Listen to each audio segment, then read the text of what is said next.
Now to get started, again as before, attached you find a starting project which you can download, run npm install in there in the downloaded and extracted folder, and once you installed all the dependencies with npm install, you can start that development server with npm run serve. So basically what we did all the time throughout the last modules as well.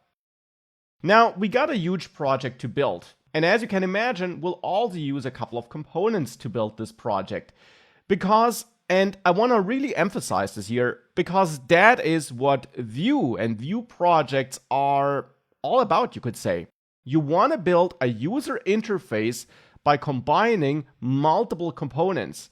And every component has its clearly defined job. The job could be to just look good and provide a certain styling and just output some information.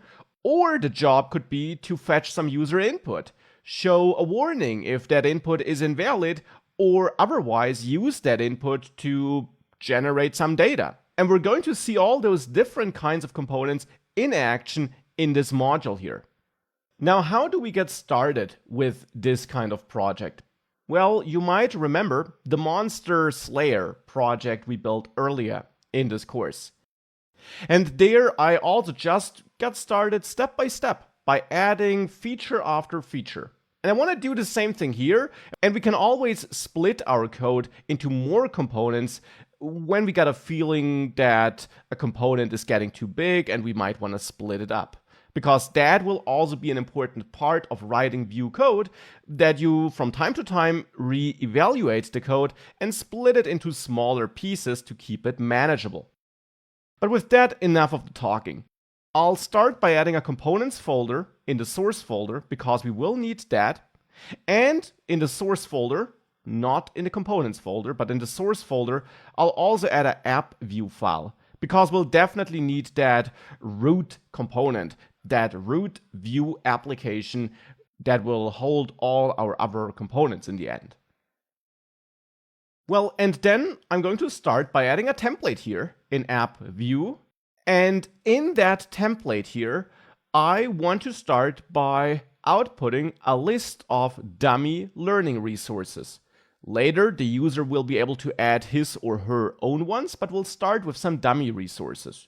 Hence, we can start by adding an unordered list, and we can, of course, then manage those resources here in the data property of this app.vue file. So we can return our data object here and then have some stored resources here, for example, which could be an array full of objects where every object is one learning resource.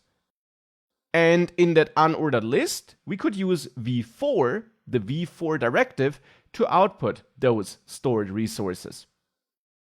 And that sounds like a good start to me. So I'll start here by populating this with some dummy data, because for the moment we have no way of letting the user generate data. And every learning resource should have an ID. For example, because we need that ID to add a key when we use v-for, but an ID will also be helpful when we later add functionality to delete resources. I'll have the official guide as an ID. You can use any string you want here. And then let's say every resource should have a title, official guide, because the official guide, the official documentation, of course, is a learning resource you want to keep around when diving into Vue. We can then add a description, because I also want to output a short description of the resource on the screen. And that description here could be the official Vue.js documentation. And last but not least, I'll add another field here, let's say a link property, which is the link to that documentation, which is vue.js.org.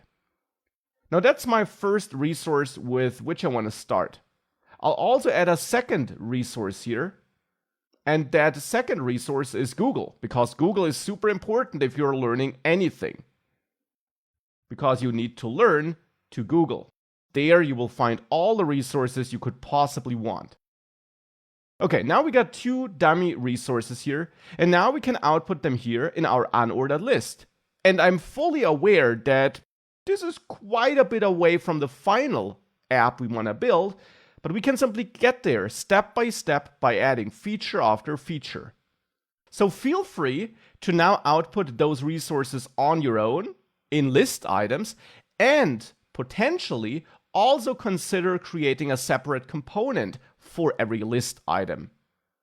We'll do that together in the next lecture.